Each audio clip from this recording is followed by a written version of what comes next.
La mort de la beauté dans les souterrains de la ville d'Arles, une constellation de photographes japonaises et un sombre voyage au Mexique, ce sont les 3 expositions qui m'ont le plus marqué de cette édition 2024 des Rencontres de la photographie d'Arles.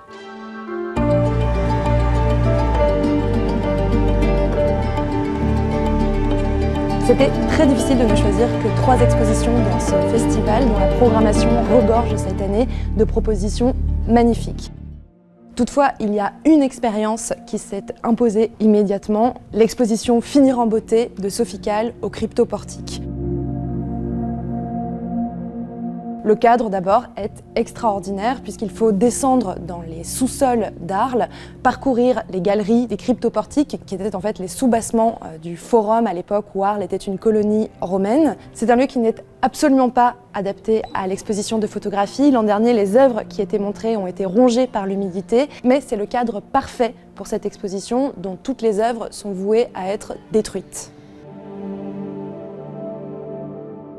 Sophie Calle a disposé dans les cryptoportiques une série d'œuvres qui ont été attaquées par un champignon extrêmement contagieux. Ce sont des œuvres qu'elle ne peut plus exposer dans un musée, qu'elle ne peut pas garder non plus chez elle ou dans un lieu de stockage.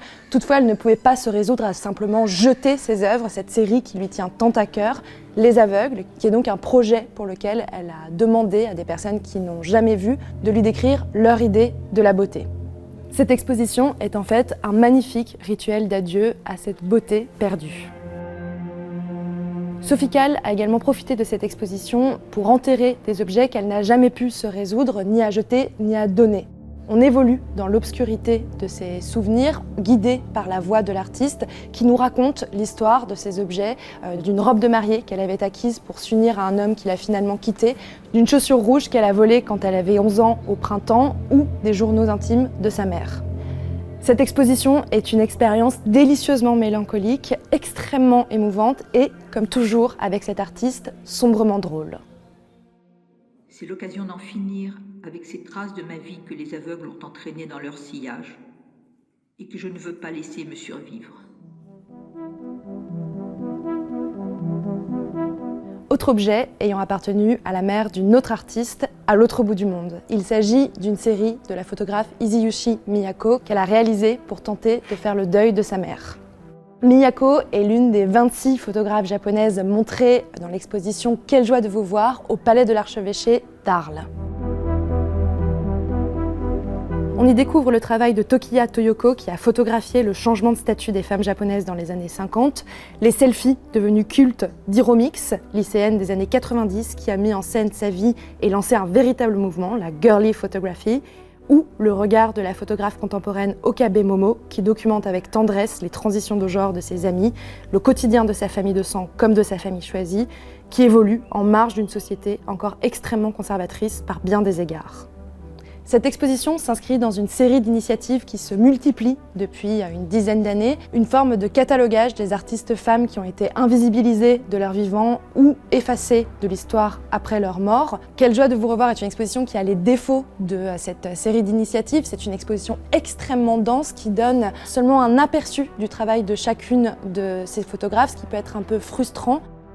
Par ailleurs, la singularité de chaque approche a tendance à être noyée dans la profusion de noms, d'images, d'informations nouvelles que les visiteurs et visiteuses doivent assimiler. Malgré tout, quel plaisir de découvrir tant d'artistes extraordinaires et de savoir que du fait de cette visibilité qui leur est offerte, d'autres institutions programmeront, on l'espère bientôt, des expositions monographiques qui permettront de découvrir plus en profondeur le travail de plusieurs d'entre elles.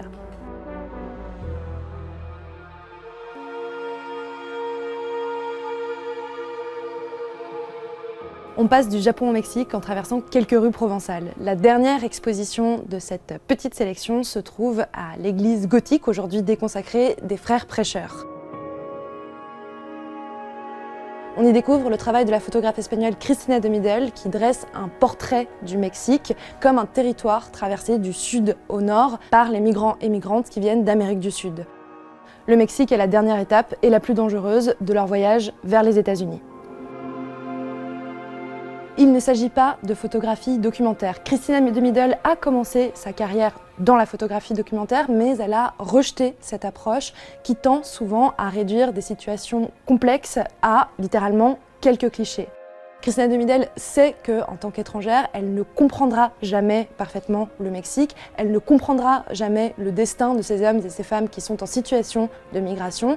Elle s'est beaucoup interrogée sur la façon de représenter ce sujet qui a déjà été énormément traité de la migration au Mexique, et elle assume parfaitement le fait que son travail soit une forme de fiction. L'exposition est comme une traversée fictive du territoire, une narration à plusieurs voix puisque la photographe multiplie les points de vue, elle photographie et elle interroge des personnes migrantes, mais aussi des populations qui vivent sur le territoire, des membres de cartels, des adolescents et adolescentes dont les parents sont partis aux États-Unis. Et cette multiplicité des points de vue, des récits est encore enrichie des nombreuses influences de Cristina de Midel, qui s'intéresse depuis l'enfance à la science-fiction et notamment aux romans de Jules Verne. L'exposition s'appelle Voyage au centre, en hommage à Voyage au centre de la Terre.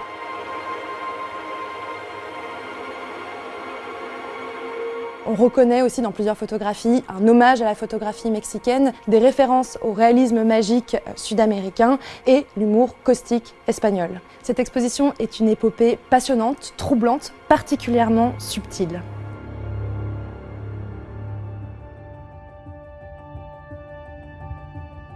C'est la fin de cette petite sélection parmi les dizaines d'expositions proposées dans le cadre des rencontres photographiques d'Arles. Vous avez jusqu'au 29 septembre pour organiser votre voyage.